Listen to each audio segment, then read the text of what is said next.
Hello दोस्तों, कैसे आप सभी। मैं हितेश आप सभी का स्वागत करता हूं यूट्यूब चैनल ज्ञान विद्यालय में।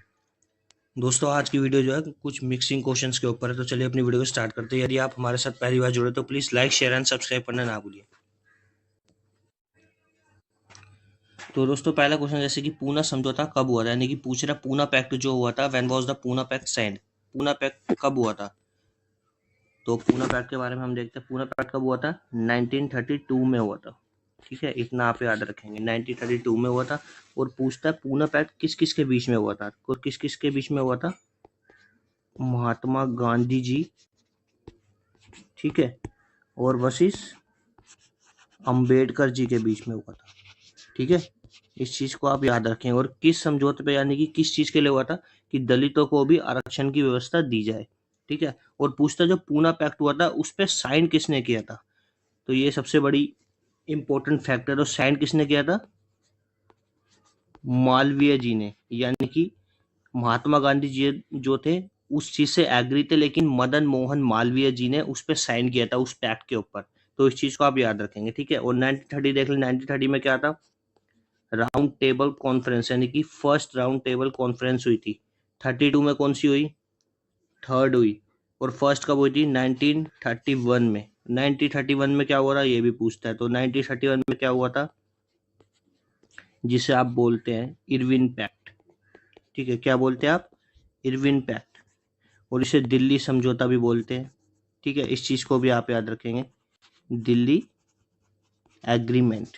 ठीक है, किस किस के बीच में हुआ था, महात्मा गांधी जी के बीच में, ठीक है, वशिष्ठ इरविन, ठीक है, जो ब्रिटिश ऑफिसर था इरविन, उसके बीच में हुआ था। तो आप देख सकते हैं, मैंने कितने सारे फैक्ट्स बता दिए। 1928 की बात करें तो इसमें क्या था, साइमन कमीशन जो है वो कहाँ आया था, भारत आया था। 1927 में वो प्रिपेयर्ड हुआ था, यानी कि पूरा तैयार हुआ था, बना था, फॉर्मेशन हुआ था उसका। फिर 28 में इंडिया आया था। और क्या नाम है, लाला लाजपत राय जी ने क्या दिया था, साइमंस गो बैक का स्लोगन दिया था। क्यों दिया था, क्योंकि सारे इसके अंदर जितने भी टोटल्स मेंबर्स थे वो कौन से, ब्रिटिश थे। और हमारी बात को सेटिस्फाई नहीं किया गया था, हमारा कोई भी जो आइडियोलॉजी है किसी भी तरीके की, वो हमसे नहीं अपनाई गई थी। तो सब कुछ जो था उनकी आइडियोलॉजी के अनुसार होता, तो इसलिए हमने क्या किया, इसे बहिष्कार कर दिया था इसका। ठीक है, तो चलिए दोस्तों आगे बढ़ते हैं। अगला क्वेश्चन है टोडा जनजाति, यानी कि Toda tribes found, where is the Toda tribe found. तो कहाँ पाई जाती है टोडा जनजातियां, तमिलनाडु। और तमिलनाडु में स्पेसिफिक एरिया की बात करें तो नीलगिरी माउंटेन्स। कहां पर, नीलगिरी माउंटेन्स। तो इतना आप याद रखेंगे। ठीक है, और मेघालय की बात करें, मेघालय की सबसे फेमस ट्राइब कौन सी होती है, खासी और गोरा। ठीक है, इस चीज को याद रखेंगे आप। ठीक है, और हम बात कर लें, यदि अंडमान निकोबार की भी पूछ लेता है एग्जाम के अंदर, ठीक है, तो उसकी भी आपको याद होनी चाहिए। एक होती है नेग्रिटो, कौन सी होती है, नेग्रिटो। ठीक है, आपको फिर से मैं लिख के दिखाता हूँ, अंडमान निकोबार। ठीक है, शॉर्ट फॉर्म में लिख दिया, आप याद रखेंगे। ठीक है, शोम्पेन होती है उसकी एक। ठीक है, शोम्पेन पूछ लेता है। जारवा टाइप सबसे फेमस होती है, ये पूछ लेता है। ठीक है, जारवा टाइप्स होती है। और जारवा के बाद एक और बात करें तो कौन सी होती है, जैसे कि अभी आपको मैंने बताया नेग्रिटो। तो ठीक है, तीन होती है, शोम्पेन, जारवा, नेग्रिटो, अंडमान निकोबार की फेमस। और मेघालय की मैंने आपको बताई दी, गोरा और खासी। सिक्किम की पूछ लेता है, तो सिक्किम की कौन सी होती है, भूटिया और एक लेपचा।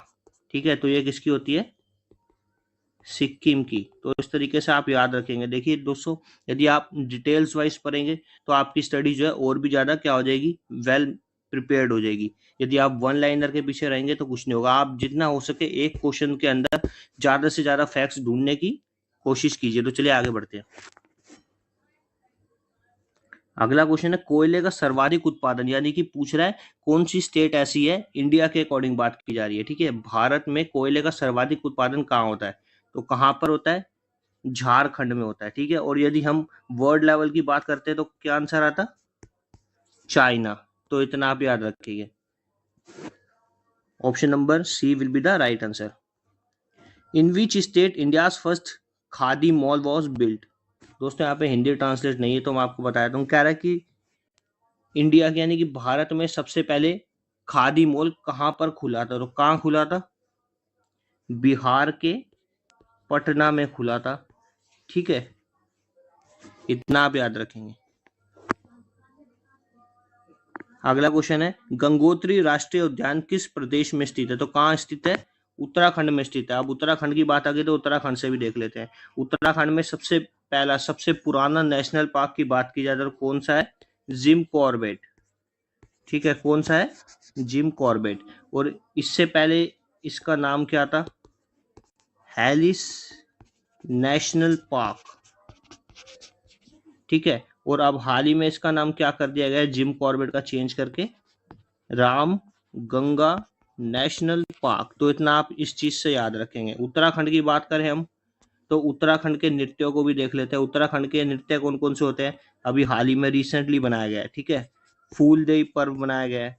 ठीक है, इसको आप याद रखेंगे, जो कि फूलों की घाटी के लिए मशहूर है। यानी कि जो यहाँ के जो लोकल मेंबर्स हैं, यानी कि लोकल निवासी रेजिडेंट्स है, वो क्या करते हैं? फूलों से एक त्योहार बनाते हैं और घर घर जाके फूलों का डिस्ट्रीब्यूशन करते हैं, उससे डेकोरेशन करते हैं। इस तरीके से ये मतलब इनका एक ट्रेडिशनल फेस्टिवल है। और उत्तराखंड का एक और पूछ लेता है, हरेला पर्व। ठीक है, हरेला पर्व बहुत ही ज्यादा इंपॉर्टेंट है एग्जाम के अकॉर्डिंग। ठीक है, हरेला की जगह यदि हरेली हो जाएगा, ठीक है, तो हरेली कहाँ पे होता है दोस्तों? छत्तीसगढ़ के अंदर बनाया जाता है। तो इस तरीके से आप याद रखेंगे। चलिए आगे बढ़ते हैं। निम्नलिखित में से कौन सी भारत की सुपरसोनिक क्रूज मिसाइल है, तो कौन सी है? BrahMos. Option number B will be the right answer. Chitrakote जलप्रपात किस प्रदेश में स्थित है, तो चित्रकोट जलप्रपात कहाँ स्थित है? छत्तीसगढ़ में स्थित है। ठीक है, और एग्जैक्ट किस नदी के ऊपर बना हुआ है?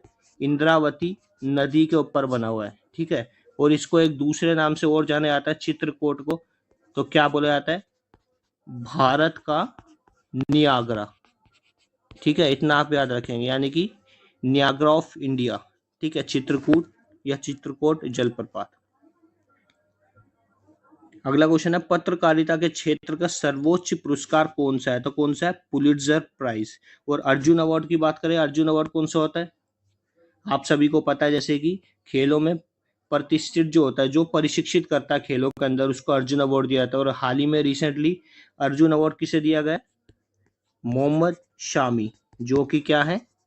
क्रिकेट प्लेयर है इंडिया की। ठीक है, इतना आप याद रखेंगे। यदि आप ज़्यादा ही गेम्स के इच्छुक हैं तो आपको पता ही होगा। ठीक है, तो चलिए आगे बढ़ते हैं। पूछ रहा है, where is the Indian Institute of Petroleum located, यानी कि भारतीय पेट्रोलियम संस्थान जो है कहाँ स्थित है, तो देहरादून में स्थित है। Option number C will be the right answer.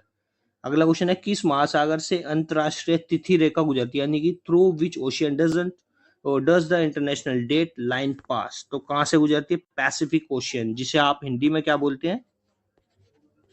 प्रशांत महासागर। ठीक है, इतना आप याद रखेंगे, प्रशांत महासागर। और प्रशांत महासागर से एक चीज और पूछता है सबसे इंपॉर्टेंट, कि रिंग्स ऑफ फायर किस ओशियन के अंदर, यानी किस महासागर के अंदर पाई जाती है, तो डेट्स विल बी कहाँ पाई जाती है? It is found in Pacific ocean, यानी कि प्रशांत महासागर के अंदर। अब पूछ लेगा दोस्तों, आपके मन में एक सवाल आ रहा है, क्वेश्चन आ रहा है, रिंग्स ऑफ फायर क्या होता है? रिंग्स ऑफ फायर होता है कि इसके अंदर जितने भी वॉल्केनो, यानी कि ज्वालामुखी विस्फोट होते हैं, ये इतना एरिया जो एक्टिव रहता है वॉल्केनो के लिए। ठीक है, पाक जल संधि किस सागर में है, तो पाक जल संधि कहाँ स्थित है? बे ऑफ बंगाल। अब पाक जल संधि से क्वेश्चन आ गया है। ठीक है, पाक जल संधि से पूछ लेता है कि यह पाक जल संधि जो है, या आप इंग्लिश में बोल सकते हैं इसे पाक स्ट्रेट। ठीक है, तो ये किन दो देशों को अलग करती है? इंडिया और श्रीलंका को अलग करती है। ठीक है, और एक और पूछ लेता है कि ऐसा कौन सा पुल है जो इंडिया और श्रीलंका के बीच में बना हुआ है? ठीक है, पाक स्ट्रेट तो आपने पढ़ लिया। यदि पाक स्ट्रेट नहीं मिलेगा आपको तो क्या मिलेगा? आदम का पुल। ठीक है, इस नाम से भी फेमस है। आदम का पुल भी क्या, इंडिया और श्रीलंका को डिवाइड करता है टू पार्ट्स में। ठीक है, अगला क्वेश्चन देखते हैं, संविधान के किस संशोधन द्वारा सेवाओं पर कर लगाने का प्रावधान किया गया है? तो 88वें संविधान संशोधन, यानी कि कॉन्स्टिट्यूशनल अमेंडमेंट के तहत क्या किया गया? सेवाओं पर टैक्स लगाने का प्रावधान किया गया। और यदि हम फर्स्ट की 61 की बात कर ले, 61 कब हुआ था? 1989 में हुआ था। इसका मतलब क्या है कि वोट देने की जो आयु है 21 से घटाकर कितनी कर दी गई थी? 18 एज कर दी गई थी, यानी कि वोट डालने की। ठीक है, इतना आप याद रखेंगे। 86वें की बात करें, 86वां कब हुआ था? 2002 में हुआ था, यानी कि 6 साल से लेकर 6 साल 14 वर्ष के जो बालक हैं, यानी कि बच्चे हैं, उनके लिए क्या है? निःशुल्क शिक्षा का प्रावधान। ठीक है, तो इतना आप याद रखेंगे। भारत में वायु परिवहन कब शुरू किया गया था? तो भारत में वायु परिवहन कब शुरू किया गया था दोस्तों? 1911 में शुरू किया गया। द अनटोल्ड स्टोरी किसने लिखी, यानी कि पूछला who wrote the untold story, तो किसने लिखी है? ब्रिज मोहन कौल ने। कोणार्क नृत्य उत्सव भारत के किस राज्य में मनाया जाता है? तो कोणार्क नृत्य महोत्सव बेसिकली कहाँ मनाया था, आप सभी को पता है, उड़ीसा में। क्योंकि क्वेश्चन पूछता है, ये तो कम ही पूछेगा। कोणार्क नृत्य क्वेश्चन आता है कि कोणार्क का सूर्य मंदिर, कौन सा मंदिर? सूर्य मंदिर कहाँ स्थित है? तो उड़ीसा में स्थित है। और पूछता है किसने बनवाया था, यानी कौन से वंशज थे जिन्होंने ये इस मंदिर का क्या करवाया था? निर्माण। गंग शासकों ने। तो इतना आप याद रखेंगे इस क्वेश्चन से भी। ठीक है दोस्तों, आगे बढ़ते हैं। भारतीय संविधान में कितने मौलिक कर्तव्य हैं, यानी कि फंडामेंटल ड्यूटीज बोलते हैं जिसे। How many fundamental duties in the constitution, Indian constitution. तो टोटल कितने हैं? 11 है। और यदि हम फंडामेंटल ड्यूटीज की बात कर ले तो वो कौन से आर्टिकल के तहत आती है?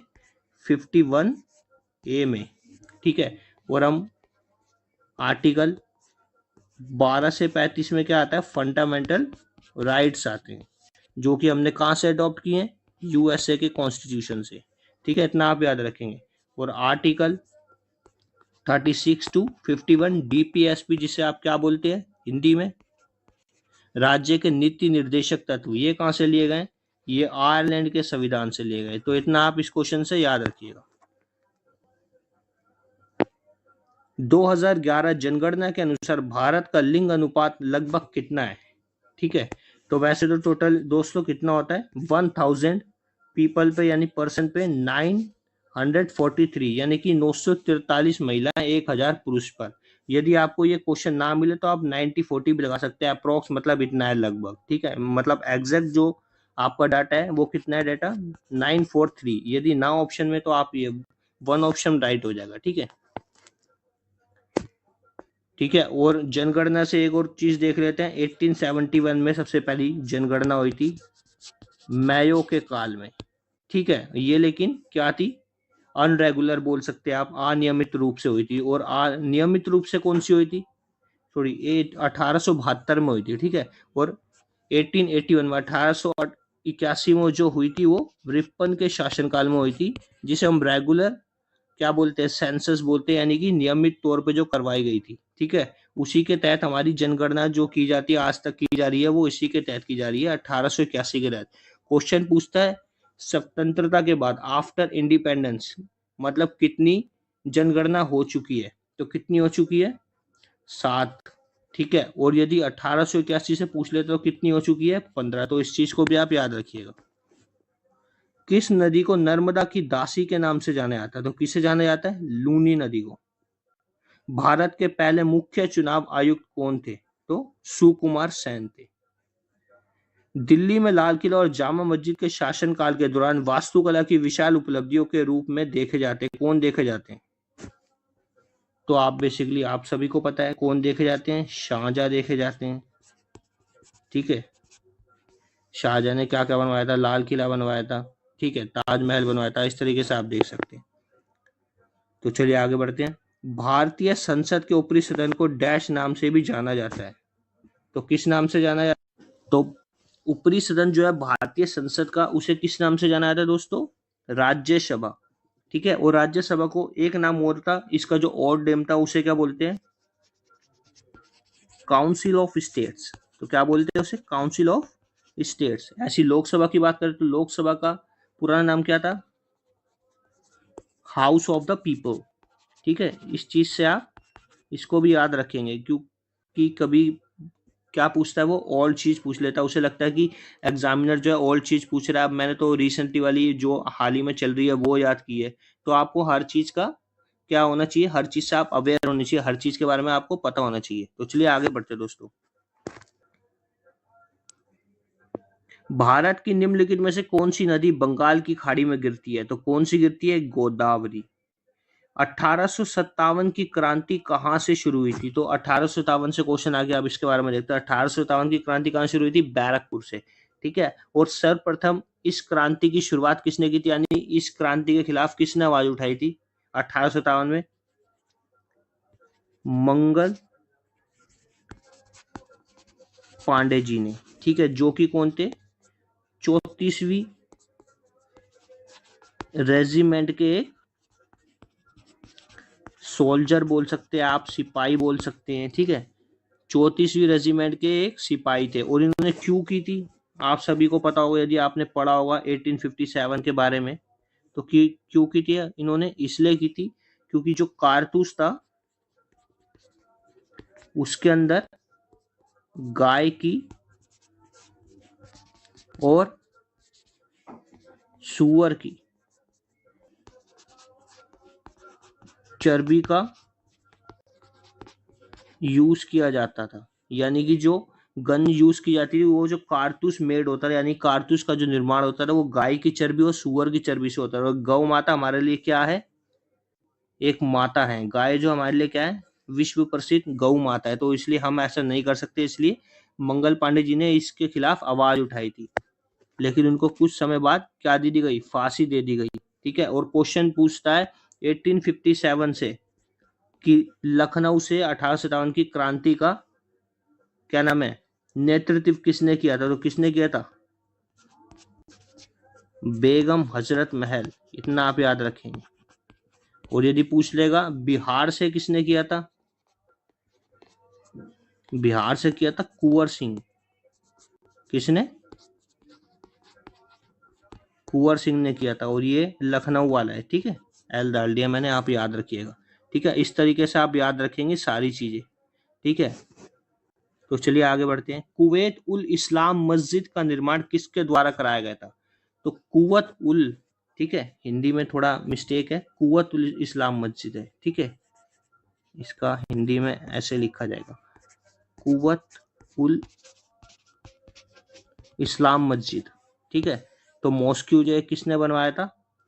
ऐबक ने बनवाया था। किस लिए? कि मुस्लिम धर्म का प्रचार प्रसार करने के लिए। और इसके साथ एक चीज और बनवाई थी, इसने क्या बनवाया था? अजमेर की दरगाह। तो इन दोनों को आप याद रखेंगे। यानी कि आपसे पूछेगा दिल्ली सल्तनत के अंदर सर्वप्रथम जो मस्जिद बनवाई गई थी उसका नाम क्या था? कुव्वत उल इस्लाम मस्जिद। और किसने बनवाया था? कुतुबुद्दीन ऐबक ने बनवाया था। और इसको किस किस नाम से जाना जाता है? मैंने आपको बताया भी था उस दिन, लाख बख्श के नाम से जाना जाता है इसे। ठीक है, इसे कुरान प्रिय भी बोला जाता है। ठीक है, इस तरीके से आप याद रखेंगे। ठीक है, तो चलिए आगे बढ़ते हैं। किस राज्य को बौद्ध धर्म का पालना कहा जाता है? बौद्ध धर्म का पालना किसे कहा जाता है? बिहार को कहा जाता है। बौद्ध धर्म से क्वेश्चन आता है। बौद्ध धर्म यानी कि बुद्ध भगवान जी, जो उनका जन्म कब हुआ था? 563 ईसा पूर्व में हुआ था। ठीक है, इतना आप याद रखें। कहाँ हुआ था? लुम्बिनी, जो कि एट द प्रेजेंट टाइम कहाँ पड़ता है?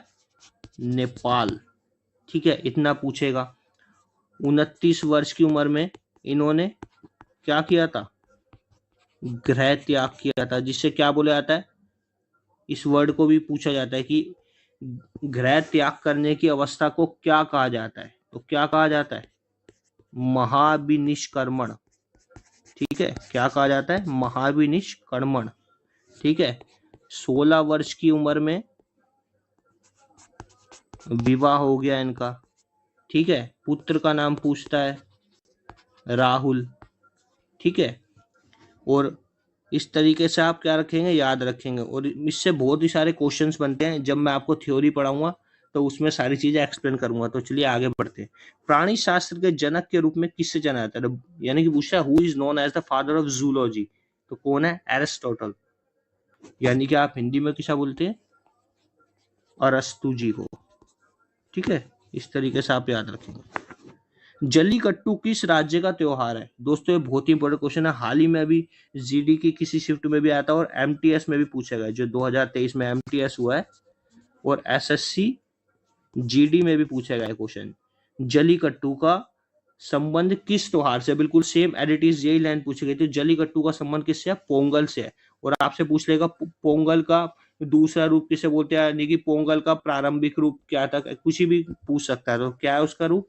जलीकट्टू। ठीक है, इस तरीके से आप याद रखेंगे। और भी क्वेश्चन देख लेते हैं। ऐसे विशु है, विशु कहाँ बनाया जाता है? केरल के अंदर। ठीक है, इस तरीके से आप याद रखेंगे। ओणम भी केरल के अंदर। तो option number B will be the right answer. Chandrayaan 3 ने चंद्रमा की सतह पर कब लैंड किया था? अब ये क्वेश्चन पूछता है चंद्रयान 3 से भी काफी सारे क्वेश्चंस बनते हैं। सबसे पहले बनता है कि चंद्रयान 3 लॉन्च कब किया गया था? ठीक है, तो 14 जुलाई 2023 को लॉन्च किया गया था। ठीक है, पूछता है इसको बनाने में कितना खर्चा आया था? तो कितना खर्चा आया था? 615 करोड़। ठीक है, और पूछता है कि कब लैंड किया था? अब इसको देख लेते हैं। तो कब किया था? 23 अगस्त 2023। और इसी दिन को क्या घोषित कर दिया गया था?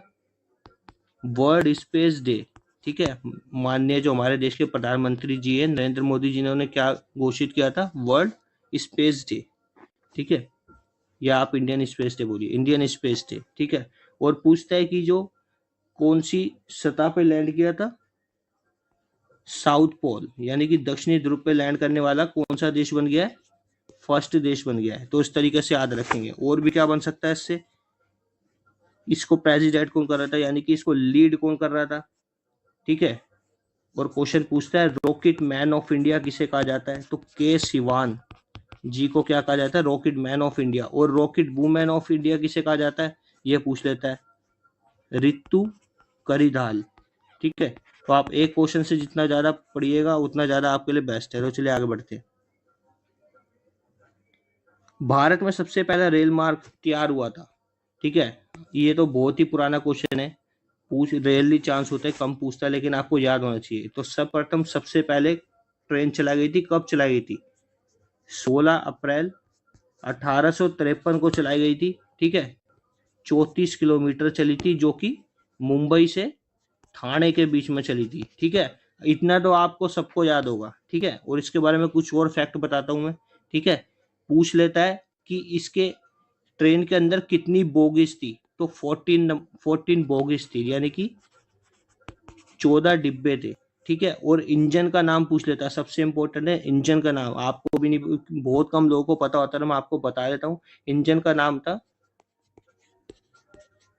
सुल्तान सिंधु साहेब, यानी कि इस ट्रेन के अंदर 3 इंजन लगे हुए थे उस टाइम में। तो सुल्तान सिंधु साहेब। ठीक है, और ये चली कब थी? 34 किलोमीटर तो सबको पता है, 3:30 बजे, शाम के 3:30 बजे चली थी। ठीक है, इस चीज को भी आप याद रखेंगे। तो चलिए आगे बढ़ते हैं। श्वेत क्रांति किससे संबंधित है? यानी कि जो व्हाइट रेवोल्यूशन है वो किससे संबंधित है? मिल्क से। और इसकी जगह दूसरा क्वेश्चन भी यदि घुमा के पूछना चाहेगा तो वो लिख देगा फ्लड रेवोल्यूशन। ठीक है, फ्लड रेवोल्यूशन किससे संबंधित है? वो भी मिल्क से संबंधित है। इस तरीके से आप याद रखेंगे। फिश के बारे में पूछ लेगा, झींगा मछली के बारे में पूछता है। पिंक रेवोल्यूशन, तो पिंक रेवोल्यूशन किससे होता है? झींगा मछली जो होती है, ठीक है, उससे होता है। तो चलिए दोस्तों, आज की वीडियो इतनी है। यदि आपको वीडियो अच्छी लगे तो please like share and subscribe करना ना भूलिए।